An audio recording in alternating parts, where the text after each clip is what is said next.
Welcome to the Counselling Tutor Podcast, the must-listen-to podcast for students of counselling and psychotherapy. Here are your hosts, Rory Lees-Oakes and Ken Kelly. Hello and welcome to this special edition of the Counselling Tutor Podcast with me, Rory Lees-Oakes, and with me, the man who's always existing in the phenomenal and even the existential field, Mr. Ken Kelly. How's the existential field today, Ken? It's phenomenal. It's a phenomenology in the existential field. I'm in both two fields at one time. Can you believe it? Well, this is a special edition of the Counselling Tutor Podcast.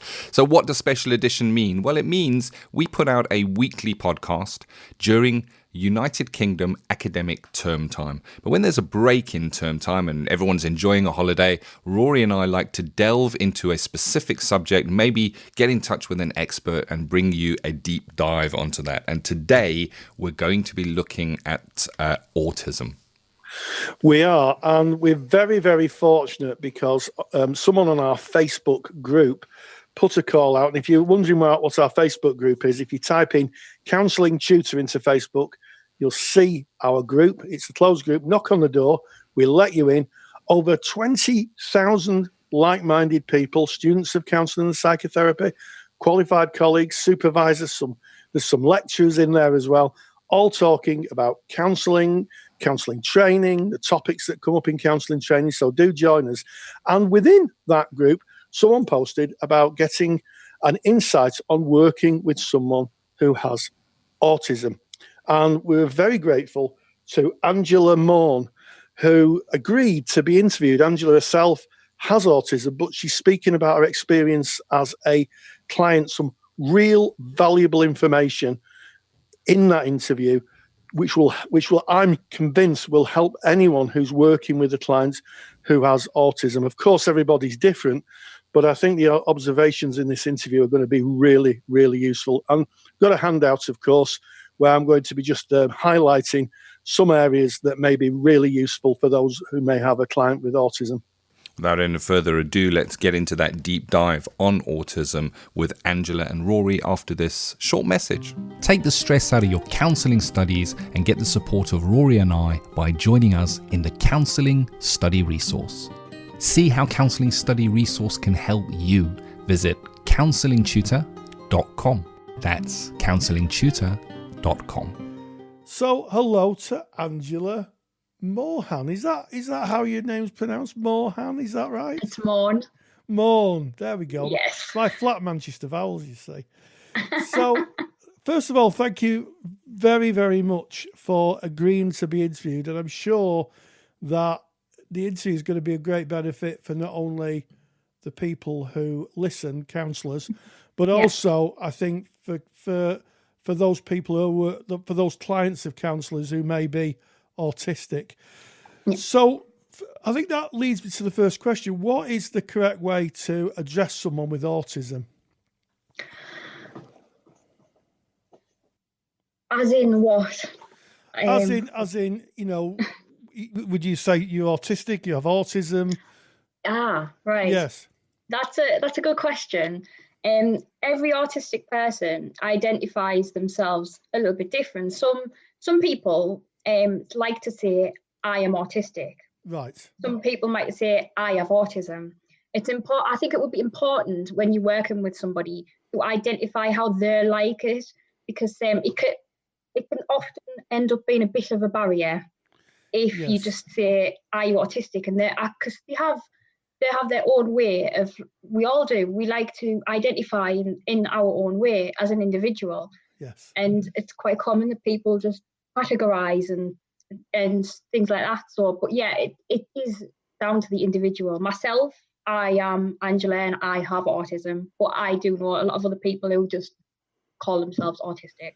So you would say that's quite important right at the beginning of the relationship to make that distinction. Maybe if someone disclosed, and that would help build a relationship, help build trust. Do you think? I think it is vital to build a rapport at the very beginning.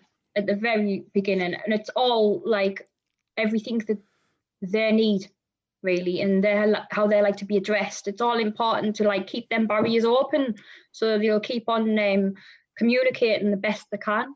Yeah, because we've got to be careful of not labelling people and seeing just a name, because you are Angela. Yeah, there's a lot more to you than just that label, isn't there? Yeah, so, for me personally, you personally, yeah. I'm sure it might be different for other people who have definitely. autism, but for you, yes. So tell me a little bit about yourself. You very kindly wrote a little kind of introduction. So just share with the audience just a little bit about yourself. Well, I'm Angela Maughan. I am autistic. I got diagnosed in my early 30s. I spent a long time before that in and out of the mental health sector, counselling, CPNs, things like that. I have a son who is also autistic.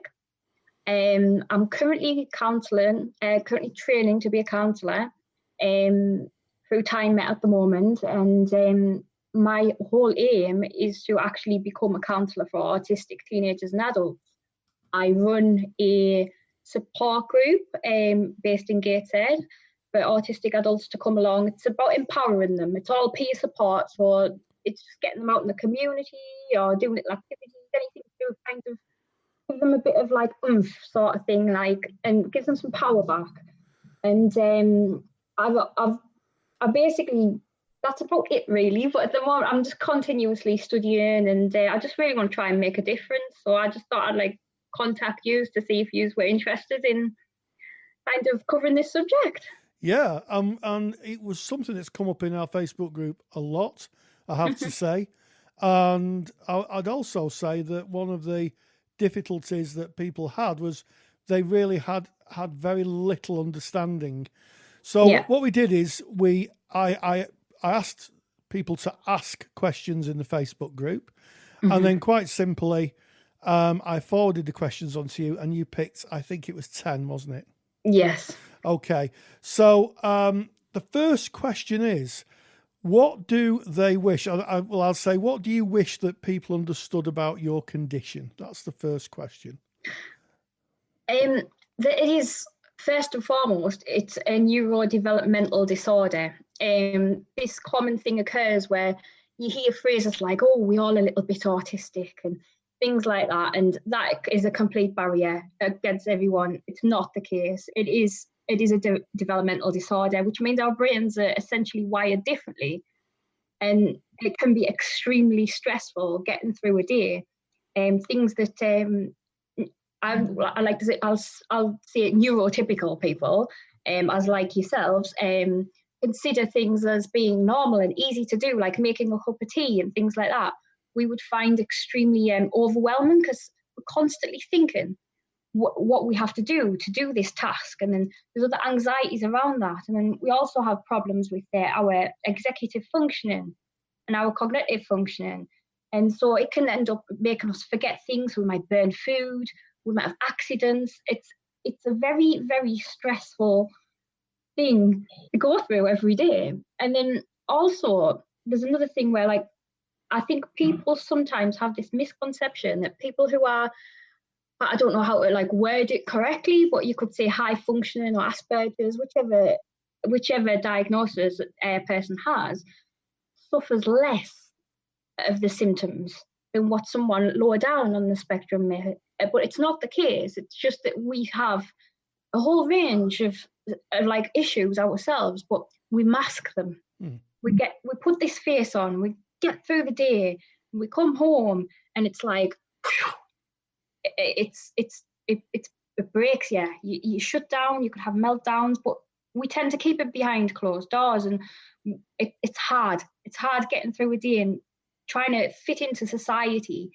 And I don't think people actually realise, because I had it said that to us recently, where I wouldn't have thought you were autistic, and that's because I put so much effort in. Yes. So much effort in when I'm interacting. Yes, I have a friend who is Aspergic, and he identifies as Aspergic, and that would absolutely match his experience of life.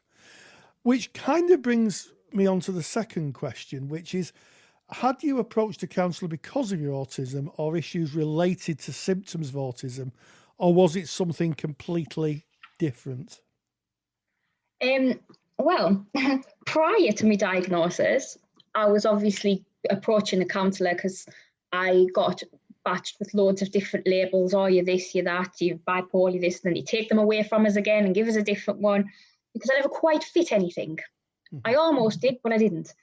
And I had anxiety and low self-esteem, but that is all things that coincide as a comorbidity with autism. So it's all part of autism because we are autistic. So this is who we are. Yes. And which means the symptoms and all the other different issues is ultimately part of us. So it is all part of being autistic and the comorbidities that come along with it. Yes, when you talk about the comorbidities, I'm presuming that's the other kind of difficulties or feelings or emotions or what, I guess. All right. Basically, people with autism, they tend to have the most susceptible. There's not loads of research. There is in some departments, but not others. But you notice there's been research done. There's high amounts of people that have certain disorders that run alongside. Epilepsy is a very common one. ADHD, ADD, OCD, the pathological demand avoidance, for PTSD, because even just as what might not be a trauma to a neurotypical person could be to an autistic person due to sensory overloads and things like that. But there's lots of disorders like that which are mental health based as well. Quite a lot of them are known as comorbidities. Yes. So it sounds to me like it would be useful to understand that the person who's in front of you may have other presenting issues that are part of being autistic. It's not just mental neither, it's also physical, because some people have chronic fatigue syndrome and fibromyalgia, because the stress on the body takes its toll over the years. And then it's quite often the later in life autistic people become exhausted and the bodies become exhausted. And it is just hard to keep functioning. So, for instance, when you've got a client in there, they could be in a considerable amount of pain that day if they're hypersensitive to the pain, but they might not be able to tell you that. And it's just always good to be aware that there might be something else going on as well. Right. I mean, I think that's really, really useful, that notion that someone, because as you said earlier, you said that I'll speak about you because you can't speak for all autistic people. I can't, no. But you were saying that sometimes you, in a neurotypical world, you had to present as neurotypical. So yes. Perhaps people wouldn't appreciate that you may be in pain or maybe fatigued or maybe overloaded. Yeah. Myself, I have epilepsy, I have fibromyalgia, I get really bad migraines, I've got PTSD. I have a whole range myself. Right. But it, like I say, nobody really notices, but they all will now. Yes, I guess so, yes. So, I mean, I think that question leads nicely on to the next one, which is, were you truly able to connect with the therapist, or were there any barriers from either of them? I guess there's two therapists maybe, and could you identify them? So did you find any barriers, and could you connect to your therapists? I have, yes. I've had quite a few. I've experienced some frustration from therapists before, especially during CBT and things like that, because a lot of us struggle to understand our own emotions. We don't know them. Some of us can't even name them. Yes. And that is, look, when you go through the CBT process and the ABC model, we look we get frustrated, and I've come across as being really anxious and a bit angsty and not very nice because I'm getting in a state. And then I look as though I'm being non-compliant or I don't want to do it. And I sense things quite often, and I could sense them getting a little bit and I've had letters sent to the doctor saying that I wasn't complying and all that sort of thing. And it was a little bit. Complying. I've had that happen twice. That many years ago. That sends a bit of a shiver down my spine, not complying. I know, that's what, like, they didn't say that, so to speak, but it implied that, and I was like, I just didn't understand what you were asking of me. That was what it was. And I couldn't tell it because I couldn't verbalise it because I was very overwhelmed. Yes. So it's a bit like asking someone to name a musical instrument when you have no clue what that is. Yeah, it is. And that is like a massive barrier. Also, like communication problems. A lot of therapy, when they're talking, sometimes they might say an implied sentence. They might imply something, or they might say a sentence that has a double meaning. That could mean something else. And I'm never quite sure what that means. And that is like, I'm just lost in the confusion in my head. And it puts another barrier up, and I'm like, oh. And then there's also, it's the silence as well. I spoke to somebody else about this because I've spoken to a couple of people, by quite a few actually, 20 odd people, and I actually agreed with it. Like, I was really surprised, and I didn't realise I started studying as well. The use of silence, right? It just turns into an awkward silence, because I think it would help if at the beginning of the session you'd explain what is entailed. So if you're in-person centred therapy, you say, right, throughout this, we may ask you certain questions. This is why we're asking you these questions, to get a better understanding. We might be silent for a bit. It's for you to process and to reflect and think about things. But nobody ever said that to me. You just sit there silent. And like a couple of other people said this as well, and he just felt really awkward and panicked, and he thought they were getting something wrong. And again, it was just like a big barrier, and it was really, really overwhelming. Definitely. Yeah. So we've found out what's unhelpful. What is helpful?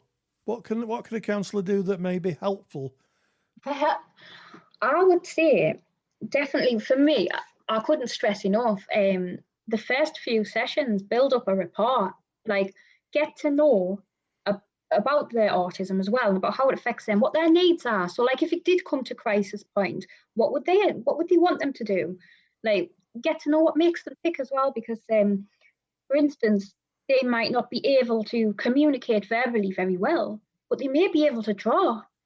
And you may have to just bend that therapy session around their communication a bit more. And I've had that where I've actually had a therapist who's like sat with me and stuff, and she knew I'd like to draw, so she showed us these like different things that I could draw and things. So like I coloured in and stuff, and then I had a bit of an interest in mindfulness myself, and we'd take like 10 minutes out of my session to like keep me, because I talk about a lot of things that we really struggled with, and she'd learned to know me and learned to see that I was getting to a state, and then we'd have our time that we'd already pre-planned that we were going to do that, and we'd sit down and do that, and that was really, really helpful. It moulded it around my needs more, and she got to know me for who I was, for everything I was into, and she just took that time, and I was really grateful for that. And I got extra sessions as well because she took a bit longer to get to know me, and it made a hell of a lot of difference. Yeah, it seems from what I'm hearing is that being known is really, really important for you. And for people to understand. And I picked up that right at the end of the session, your therapist had a kind of decompression session where you could decompress at the end. There was this space where you could bring yourself back to the here and now and be a calm. Is that the word? Yeah, I would say that, because I would hate, like, if you just think about it, when you're autistic, you're talking about really disturbing things, and then you've got sensory issues as well and things like that, and then you walk out that therapy room into the street, and there's all this noise and there's all this stuff going on in your head, and it's not good. No, and you can't even find my way home sometimes. It's a total overload, a real total overload. Mm-hmm. Okay, so this is quite a long question. What did you need from the therapist to support you effectively that may be different from a standard therapeutic relationship? How might I recognise they were approaching a state of crisis, and what might counteract or counterbalance that in a positive way? So there's a few questions there. So I guess the first one is, what do they need? What would you need from the therapist? You've answered that a little bit, but it may be worth just expanding on it. Yeah, I would say definitely, like I say, like a more of an integrative approach, like molding around that individual. Things like if it a bit out of the standard range, but like I say, like maybe it's the use of a whiteboard somewhere, because if you're becoming a certain way or you can't explain something, they might be able to draw it, or they might be interested in writing. And then I would because I am myself, and I started journaling, and that has helped me like understand my feelings better. And I've read over them, and I'm like, oh, now I know what that feeling was relating to my body, to my head, and I know what it is. And it gives great insight on things. And just definitely, and again, the report, I can't stress enough, the first few sessions, definitely, it just builds a strength, a strong foundation for moving forward. Maybe it's also an understanding that sometimes with our comorbidities, that we may need extra things bringing in with us, because like some of us have like sensory processory disorders, and we may be like hyper or hyposensitive. And when you become in a certain emotional state, we maybe need to be compressed. So if it's okay if we bring like a blanket in, or even if there's any sort of like stimming equipment, like once you become you can notice in a person once they're starting to become a little bit distressed, they fidget more, a voice will change, or be like could come across as even slightly aggressive. It's just always good to remember that like they don't mean it, and try not to mirror their voice back, stay calm. And it's like when you stay calm and like they would like have that time out just to calm down with a stimming toy or something like that. Like there's 10 minutes or 5 minutes or whatever. We'll calm down, stop talking as much, and just relax. And there's too many words when you're in a state, or when you are talking about something too sensitive, can cause a lot of distress and too much damage, and it can put them off going back. It put me off several times. Yeah. So that answers that question nicely. The idea that that they might have to fit the therapy around you and be more integrative.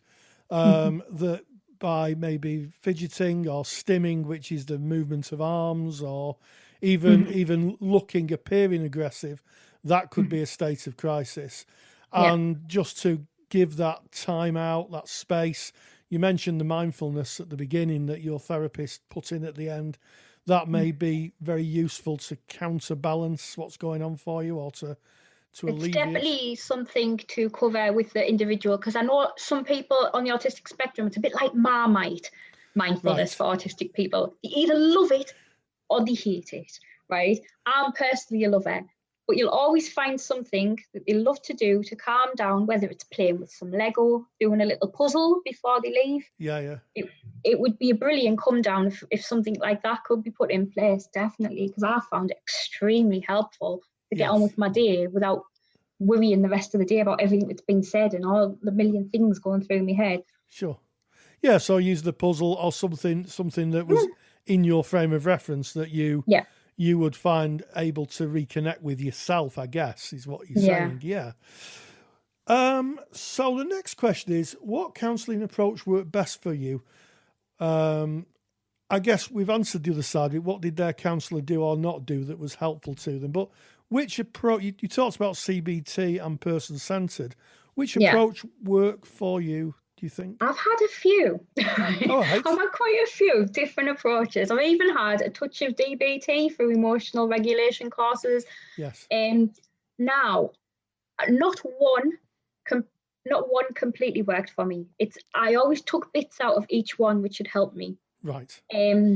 So, like, for instance, the DBT, I found it really helpful on the interpersonal relationships front. Yes. It helped me like be able to communicate and build friendships and understand the communication between friends and between them and what it was all about. That it was great, but it was paperwork heavy and homework heavy. And I've spoke to so many other autistic people as well as me, And we all kind of agree the homework part of it, you're bringing extreme anxiety home, and it's so anxiety provoking, worrying about whether this homework's going to be done, is it going to get in, is it going to be right, is it going to be wrong, what am I actually doing?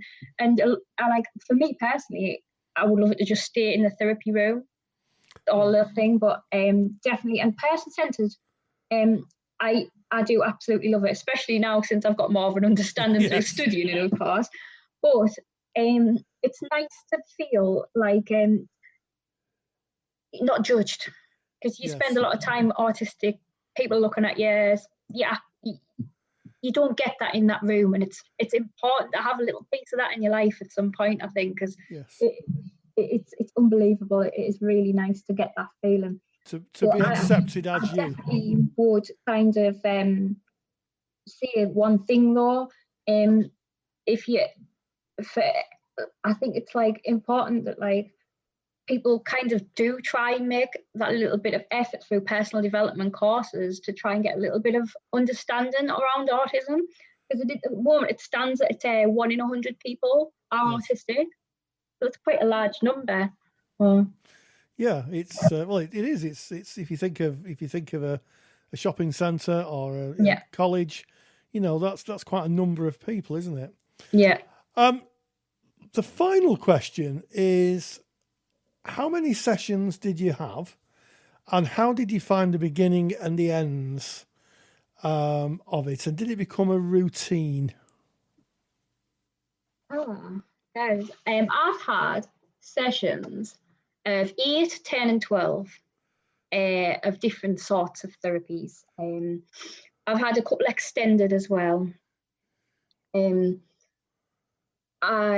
Beginnings I found a bit of a blur and overwhelming, because it was obviously it's anxiety provoking anyway, you're going to have to talk about your feelings in this environment.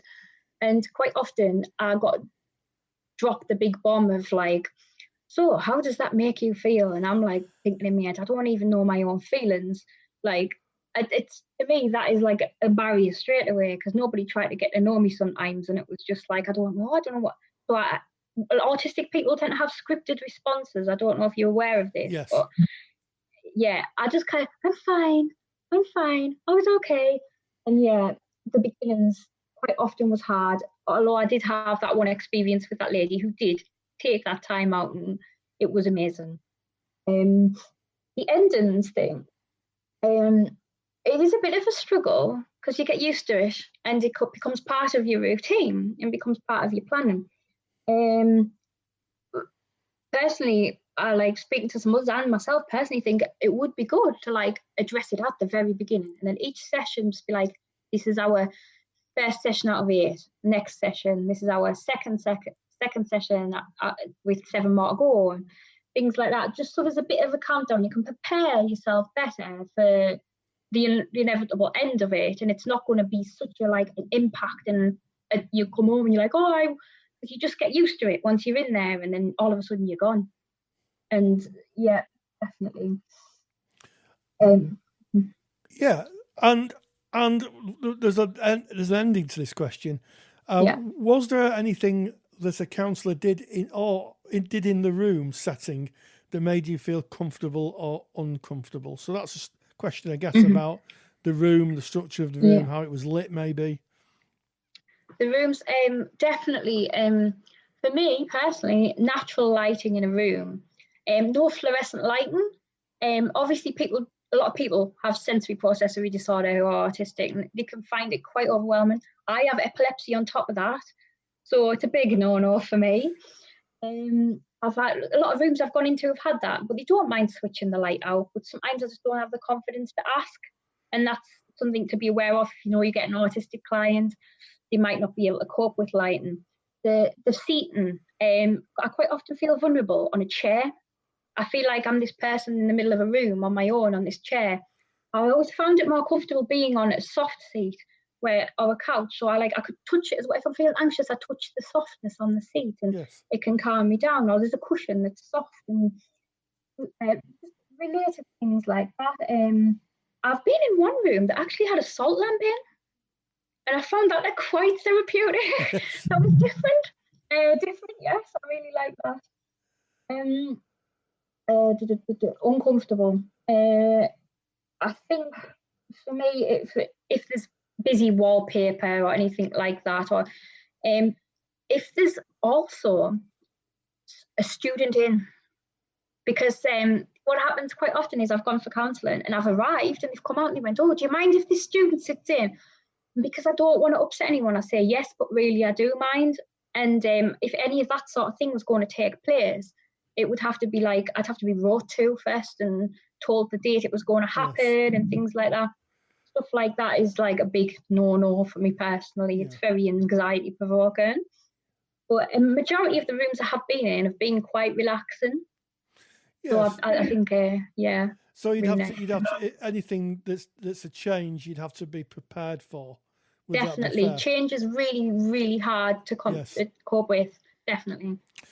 I've got a final question, and it's actually not one that we agreed, but but I hope all it is, if you were sat in front of a group of student counsellors, what advice would you give them working with a person who may be on the autistic spectrum? What would you want them to go away knowing? Oh, well, personally, I'd say it's important to learn about them as an individual. Yes, the autistic, learn about their needs around the autism, but them as well, what they're interested in. Spend that extra time just to really connect. Do your research, do a little level 2 course if you've got nothing, do anything you can do to raise your own awareness, to help you relate. And don't ever say you've watched something on the telly about someone with autism and go down that route, because it's a bit of a barrier and it's not a very good thing to say. just that little drop one in there. But it has happened a couple of times and it's been like, oh, please don't. But yeah, definitely just get to know your client. We are people. We are people just like you. We wire differently. That's all it is. Yes. And just remember that we don't understand our feelings. We can't name them very well. And definitely work on feelings for the first few sessions. Identify them in whatever way their communication method is. So if they want to draw their feelings, or emotion cards, that's a good one. If you have emotion cards on hand, bring them in. They might be able to like kind of connect with them.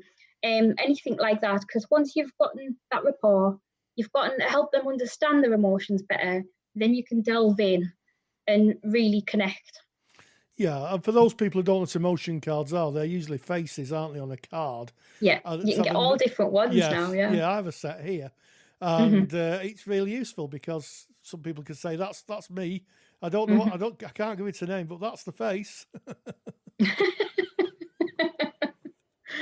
Yeah, they're valuable pieces of information. Well, I think this whole interview has been valuable, and thank you. I'm sure that people are going to go away informed. What I'm going to take away, my big takeaway, is that I'm just reminded yet again how important the relationship is in counselling, and it seems that if you're working with someone who is autistic, it is really a case of making the effort to get to know someone and who they are in all of the aspects of them before you could actually get into any work. So thank you very much.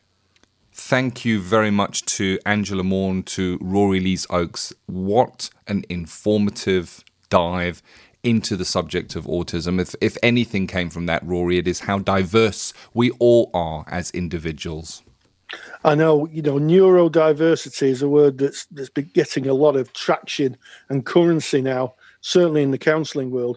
And just to hear Angela's observations from her own experience, just absolutely so valuable. And I particularly like the idea of allowing space at the end of the session for someone to kind of reform themselves and to become kind of mindful of where they're at. It's just so important. So I learned so much. I can't believe how much I learned in just a small interview, but we're really grateful. And we hope that you get a lot out of that. It's really interesting. Indeed. And of course, we've got show notes for this, and Rory has created a little handout that you can get, and that's free of charge. You just need to go to counsellingtutor.com. That is our mother website. Click on the podcasts tab. You're going to need to kind of scroll through a bit to find our special editions, but you'll find it in the kind of 90s. Go to the 90s area if you're listening to this far in the future. You're going to see it there, and you can click on that and you can download Rory's super duper handout. Alternatively, just pop into the Counselling Study Resource. If you're a paid member of the Counselling Study Resource, that handout and indeed the lecture has been uploaded for you. So that is available for you now. Yeah, and as always, stay grounded and stay safe. Take the stress out of your counselling studies and get the support of Rory and I by joining us in the Counselling Study Resource. Counselling Study Resource, or CSR for short, is the world's most comprehensive assignment guidance and study support resource for students just like you of counselling and psychotherapy. See how Counselling Study Resource can help you. Visit counsellingtutor.com. That's counsellingtutor.com. Thank you for listening to the Counselling Tutor Podcast. Find the show notes for this episode on our website at www.counsellingtutor.com.